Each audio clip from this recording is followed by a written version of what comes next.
All right, I heard you can take some WD-40 and clear up your foggy headlights. So let's spray a little bit on here. Okay. And then, look at that. It's already better. See that right there? Look at that.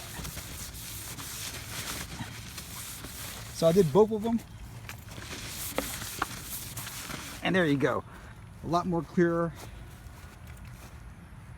headlights there. Here's before. Here's after. 2001 Ford Mustang. See the headlights there?